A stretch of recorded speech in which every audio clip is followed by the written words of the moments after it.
अगर आपने पार्ट 1 देख लिया है तो पार्ट 2 इसी वीडियो में है, तो उसी टाइम स्टैम्प पर जाकर पार्ट 2 देख लो। आइक डीमन किंग आर्मी का सबसे स्ट्रॉन्ग सोल्जर है, इसलिए इसे प्रमोशन देकर कमांडर बना दिया जाता है। जंग के इस कठिन समय में वो डीमन आर्मी को लीड करता है। बैटलफील्ड में दूसरी तरफ इंसान और डीमन एक दूसरे को मार रहे होते हैं और हर एक की कोशिश होती है कि वो ये जंग जीत जाए। आइक एक पहाड़ से ये खूनी खेल देख रहा होता है। बहुत स्ट्रगल के बाद डीमन कैसल के गेट को तोड़कर अंदर घुस जाते हैं, बट ह्यूमंस भी बड़ी बहादुरी से इनका सामना करते हैं और खुद को अपनी कंट्री के लिए सेक्रीफाइस कर रहे होते हैं। ह्यूमंस का कमांडर भी ये सब एक विंडो से देख रहा होता है। तब आइक वहां से मिलने आता है। आइक बताता है कि वो नहीं चाहता कि ये जंग और चले, क्योंकि इससे डीमंस और ह्यूमंस दोनों का नुकसान है। कमांडर आइक को पहचान लेता है, क्योंकि इसने आइक की बहुत कहानियां सुन रखी हैं। आइक बताता है कि वो डीमन किंग आर्मी की 7th ब्रिगेड का लीडर है, जिसे सब इमोर्टल आर्मी के नाम से जानते हैं। आइक उसे 3 ऑप्शन देता है। पहला, सरेंडर कर डीमंस का प्रिजनर बन जाओ। दूसरा, अपनी जान खुद लेकर इस बेइज्जती से बच जाओ। और तीसरा, अगर तुम बुजदिल हो तो इसी विंडो से जंप कर यहाँ से भाग जाओ। कमांडर उसके किसी भी ऑप्शन को मानने से इनकार कर देता है और उसे कहता है कि तुम एक नाली के कीड़े हो जिसने ह्यूमंस को धोखा देकर डीमंस के साथ हाथ मिला लिया है, और वो आइक पर अटैक कर देता है। बट आइक सिंपली हाथ हिलाता है और कमांडर बेहोश हो जाता है। तब आइक का असिस्टेंट पिग वहां आता है और पूछता है कि जंग के कैदियों का क्या करना है। आइक कहता है कि कमांडर को हील करो और जो भी चुपचाप हथियार डाल दे तो उसे छोड़ दो। ये सुनकर पिग और एक सुंदर लड़की शॉक हो जाते हैं, जो आइक को एक मैजिक बॉल से देख रही होती है। वो लड़की आइक से इम्प्रेस हो जाती है, क्योंकि इसने अकेले ही अपनी ब्रिगेड के साथ इतना बड़ा कैसल अपने कब्जे में ले लिया है। तब आइक अपने स्टाफ से इस कैसल पर एक मैजिक बैरियर बना देता है, ताकि और कोई भी इस कैसल में इंटर ना हो पाए। आइक देखता है कि डीमंस इंसानों की इंजरीज को ट्रीट कर रहे होते हैं। आइक ये सब देखकर दुखी होता है, क्योंकि उसे जंग करना नहीं पसंद, बट उसके पास और कोई दूसरा ऑप्शन भी नहीं है। इवन आइक खुद भी एक ह्यूमन है। हमें पता चलता है कि आइक को उसकी फैमिली ने अबैंडन कर दिया था और तब एक डीमन मैजिशियन रॉन ने इसे अडॉप्ट किया। रॉन एक बहुत पावरफुल मैजिशियन था, जो हर समय ये बात करता रहता था कि कैसे डीमंस और ह्यूमन एक साथ रह सकते हैं। रैन ने आइक को जो भी वो मैजिक जानता था सिखाया, और मरने से पहले आइक को कहा कि वो कभी भी अपना मास्क ना उतारे, क्योंकि अगर डीमंस को पता चल गया तो वो उसे टॉर्चर करके मार देंगे। आइक खामोशी से एक रूम में बैठा होता है और इसने रूम पर मैजिक बैरियर लगा दिया है, ताकि कोई भी इसकी परमिशन के बिना अंदर ना आ पाए। तब टेबल के नीचे एक मेड छुपी होती है, जो आइक से कहती है कि उसने कुछ नहीं देखा। मेड का सर टेबल के साथ लगता है और वो बेहोश हो जाती है। आइक सोचता है कि इस प्रॉब्लम से कैसे डील किया जाए, पर तब उसका असिस्टेंट पिग वहां आ जाता है। वो दोनों स्ट्रीट्स पर घूम रहे होते हैं, जो वार की वजह से डिस्ट्रॉय हो चुकी हैं। पिगी आइक से पूछता है कि उन्होंने इतने सारे ह्यूमंस को क्यों जिंदा छोड़ दिया, जिस पे आइक कहता है कि डीमन किंग को रिजल्ट्स चाहिए, और चाहे वो किसी भी मेथड से आए हों। पिगी बताता है कि डीमंस कह रहे हैं कि आइक बहुत रहम दिल है और हमें सारे ह्यूमंस को मार देना चाहिए और इस सिटी को आग लगा देनी चाहिए। आइक कहता है कि वो ह्यूमंस को इतनी आसानी से नहीं मरने दे सकता और वो ह्यूमंस से टैक्स लेगा, क्योंकि जंग से हमारा बहुत नुकसान हुआ है।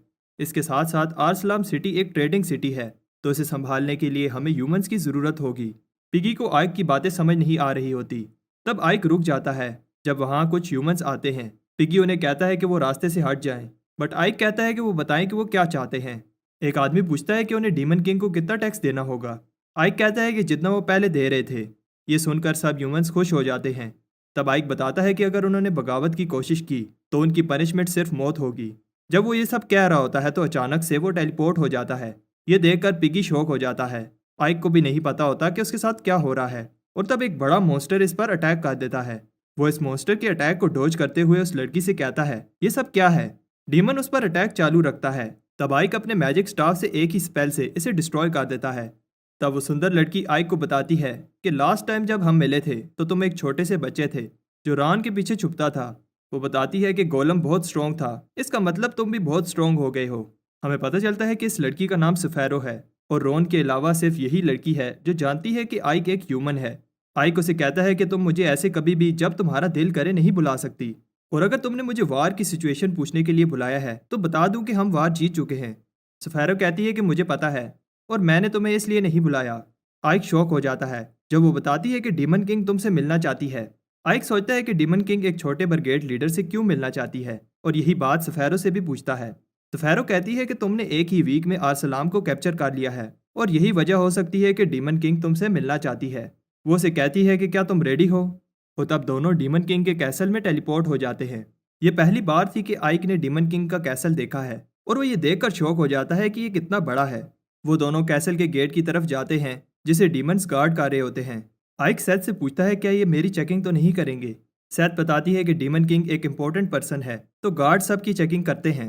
ये सुनकर आइक थोड़ा नर्वस हो जाता है क्योंकि इससे इसकी आइडेंटिटी रिवील हो जाएगी। बट सेथ उसे कहती है कि घबराओ नहीं। सरप्राइजिंगली गार्ड आइक के ऑरा को देखकर डर जाते हैं और आइक से कहते हैं कि तुम रोन के पोते हो और यहाँ सब रोन की रिस्पेक्ट करते हैं। वो दोनों एक गार्ड के साथ अंदर जाते हैं और सेथ आइक के साथ हवा में उड़ रही होती है। आइक सोच रहा होता है कि मुझे भी उड़ने आता है, बट सेथ एक डीमन है तो वो उससे ज्यादा अच्छा उड़ सकती है। वो सब गेट पर रुक जाते हैं। तब सेथ आइक से कहती है कि वो यहाँ रुके, मैं पहले अंदर जाऊंगी और फिर तुम्हें बुलाऊंगी तो आ जाना। बाहर आइक सोच रहा होता है कि अभी का डीमन किंग डाई कितना महान है। इसके आने से पहले ह्यूमंस जंग जीत रहे थे, बट एक ही बैटल में डाई ने सब कुछ बदल दिया। डाई किसी पर रहम नहीं करता और जो लोग काम नहीं करते वो उन्हें पसंद नहीं करता। बट दूसरी तरफ अगर तुम काम के हो तो फिर चाहे तुम नोबल हो या आम डीमन, तुम्हें रिवार्ड देगा। वो हमेशा से डीमन किंग से मिलना चाहता था। तब सेथ उसे अंदर बुलाती है। वो अपना सर झुकाकर अंदर आता है, बट वो शॉक हो जाता है जब वो देखता है कि एक लड़की डीमन किंग के थ्रोन पर बैठी है। उसे लगता है कि ये डीमन किंग की बेटी होगी, बट जब उसे पता चलता है कि यही लड़की डीमन किंग है तो वो माफ़ी मांगता है। डीमन किंग उसे देखकर कहती है कि ये काफ़ी इंप्रेसिव था कि तुमने एक ही वीक में आर्सलाम को कैप्चर कर लिया। आइक एक हम्बल सोल्जर की तरह कहता है कि वो बस ऑर्डर्स फॉलो कर रहा था। डाई आइक को कहती है कि तुम ऐसे आंसर करते हो जैसे ह्यूमंस करते हैं। आइक नर्वस हो जाता है और सोचता है कि उसे डीमंस की तरह बिहेव करना चाहिए, पर तब सेथ उसे बचा लेती है और बताती है कि आइक रॉन का बेटा है। डाई स्माइल करती है और वो कहती है कि वो देख रही है कि आइक ने रॉन से बैटल टैक्टिक्स सीखे हैं, बट उसे अभी भी समझ नहीं आ रही कि आइक क्यों चाहता है कि कोई भी ह्यूमन अगर ज़रूरत ना हो तो ना मारा जाए। आइक घबरा जाता है और सोचता है कि शायद उसे कुछ ह्यूमंस को मार देना चाहिए था, बट सोचता है कि वो किसी इनोसेंट को ऐसे ही नहीं मार सकता। आइक डाई को बताता है कि इंसान डीमन से डरते हैं, बट डर का मतलब वफादारी नहीं है। आइक बताता है कि इससे फर्क नहीं पड़ता उन्हें कौन रूल कर रहा है, बट वो सिर्फ उसी लीडर को फॉलो करेंगे जो उनकी मदद करे और उनकी प्रॉब्लम्स को सॉल्व करे। डीमन किंग आइक से इम्प्रेस हो जाती है और टेलीपोर्ट होकर आइक के सामने आ जाती है। डाई बताती है कि आइक बाकी के डीमंस की तरह नहीं है और जाने से पहले कहती है कि वो जानना चाहती है कि इस मास्क के पीछे कौन है। आइक ये सुनकर डर जाता है और डीमन किंग के जाने के बाद एक लंबी सी सांस लेता है। सेथ उसे खुश होने को कहती है क्योंकि डाई ने उसे रिवार्ड दिया है कि वो उस सिटी आर्सलाम को रूल करेगा।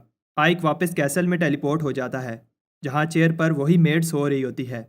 आइक के आने पर मेड उठ जाती है और उससे माफ़ी मांगने लगती है। आइक उसे कहता है कि तुम घबराओ नहीं, मैं तुम्हें हर्ट नहीं करूँगा, और वो उस मेड से उसका नाम पूछता है। वो बताती है कि उसका नाम 13 है और यहाँ सब सर्वेंट्स को नंबर दिया जाता है और मेरा रियल नेम सैडी है। आइक सैडी से कहता है कि तुम्हें मेरा राज पता चल गया है, इसलिए मैं तुम्हें जाने नहीं दे सकता। सैडी ये सुनकर डर जाती है और रोने लगती है।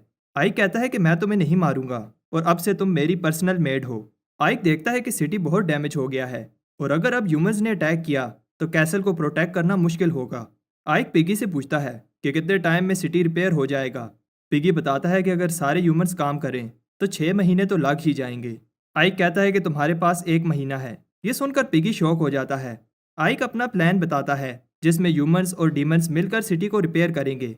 पिगी ने पहले कभी ऐसा होते हुए नहीं देखा और वो सोचता है कि आइक एक जीनियस है। आइक ने उन्हें शिफ्ट्स में काम करने का कहा है ताकि 24 घंटे काम चलता रहे और अच्छा काम करने वाले को रिवार्ड मिलेगा। ये सब देखने के बाद पिगी की आंखों में आंसू आ जाते हैं और वो सोचता है अगर आइक अगला डीमन किंग बन गया तो इससे सबको फायदा होगा। अभी तक हमने देखा कि आइक जो कि डीमन आर्मी का ब्रिगेड लीडर है एक ह्यूमन होता है। आइक के असलाम को कैप्चर करने के बाद डीमन किंग इसे बुलाती है जो आइक से इम्प्रेस होती है। इसे आइक पर शक होता है क्योंकि आइक नहीं चाहता कि मासूम इंसानों की जान जाए। फिर आइक ह्यूमन और इंसानों को मिलकर सिटी रिपेयर करने का टास्क देता है।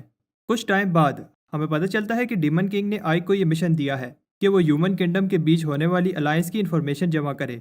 पिछली बैटल में जितने भी ह्यूमन सोल्जर थे वो एक किंगडम के नहीं हो सकते, इसलिए वो पता लगाए कि क्या चल रहा है। सैडी भी अब आइक के साथ कंफर्टेबल हो गई है, इसलिए आइक सैडी को लेकर सिटी में जाता है। उधर सैडी एक फ्रॉड को देखकर इंप्रेस हो जाती है। आइक बताता है कि ये स्कैम कर रहा है और दोनों कप्स के नीचे बाल नहीं होती।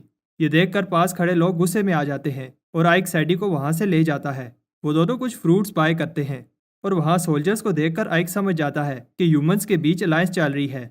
आइक बताता है कि जब भी कोई डिजास्टर जैसे कोई डीमन किंग अपीयर होता है तो ह्यूमंस आपस की प्रॉब्लम्स भुलाकर एक फ्लैग के नीचे खड़े हो जाते हैं। आइक बताता है कि हिस्ट्री में 3 बार ऐसी अलायंस बनी थी और तीनों बार ह्यूमंस डीमन आर्मी को हराने में सक्सेसफुल रहे और डीमंस को भागना पड़ा। सैडी आइक से पूछती है क्या ह्यूमंस इस बार भी ये जंग जीत जाएंगे। ये सुनकर आइक सोचता है कि सैडी को ह्यूमंस का साथ देना चाहिए। सैडी बताती है कि ह्यूमंस ने कभी भी उसे अच्छा ट्रीट नहीं किया और अगर डीमन सिटी को कैप्चर ना करते तो मैं आज भी एक स्लेव की तरह रह रही होती। आइक को रियलाइज होता है कि ये सोसाइटी कितनी बुरी है और सैडी से कहता है कि तुम दुखी ना हो, अभी की डीमन किंग सबसे वाइज और पावरफुल है। तब जैसे ही वो वहां से जाने लगते हैं वो फ्रॉड उन्हें रोक लेता है। वो अपने साथ एक बड़े साइज का थग भी लाया है। फ्रॉड बताता है कि आइक ने उसकी ट्रिक को एक्सपोज किया है, बट आइक कहता है उसे ट्रिक नहीं फ्रॉड कहते हैं। ये सुनकर फ्रॉड को गुस्सा आ जाता है और वो आइक को कहता है कि जो तुमने मेरा नुकसान किया है उसकी भरपाई करो। तब आइक इधर उधर देखता है कि कोई देख तो नहीं रहा और अपने मैजिक स्टाफ की मदद से थग के पाँव फ्रीज कर देता है। वो थग ये देखकर डर जाता है कि आइक एक मजिशियन है, बट तब आइक उन्हें नुकीले क्रिस्टल्स में ट्रैप कर देता है और उन्हें कहता है कि वो माफी मांगे। फ्रॉड को लगता है कि आइक मजाक कर रहा है, बट आइक उसे बताता है कि वो सीरियस है। तब आइक उससे किंगडम के बारे में इंफॉर्मेशन मांगता है। फ्रॉड डरा हुआ होता है और सब बताने लगता है। वो बताता है कि किंगडम अलायंस बना रही है, बट उज़ैरिया किंगडम डीमंस पर सरप्राइज अटैक प्लान कर रही है ताकि वो सारा क्रेडिट ले सके। आइक पूछता है क्या तुम्हें पता है कि वो कहाँ अटैक करने जा रहे हैं। तब सरप्राइजिंगली इस फ्रॉड को सब पता होता है। वो बताता है कि रुज़ैरिया किंगडम आर्सलाम सिटी पर अटैक करने जा रहे हैं क्योंकि लास्ट अटैक पे सिटी की डिफेंस वीक हो गई थी।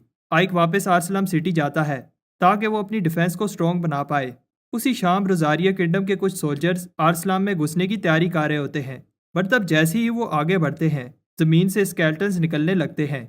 उनकी लीडर एलिस्टेयर उन्हें अलर्ट होने को कहती है, बट उन्हें नहीं पता होता कि वो एनिमी के ट्रैप में फंस चुके हैं और बाकी के मॉन्स्टर्स भी इन पर अटैक कर देते हैं। एलिस्टेयर को समझ आ जाती है कि वो एनिमी के ट्रैप में फंस गई है और डीमंस को पहले से इसकी इन्फॉर्मेशन थी। अगर ऐसे ही चलता रहा तो सारी बटालियन मॉन्स्टर के हाथों मारी जाएगी। एलिस्टेयर अपने सोल्जर से पीछे हटने को कहती है। जब ये सब हो रहा होता है तो आइक और पिगी कैसल से ये सब देख रहे होते हैं।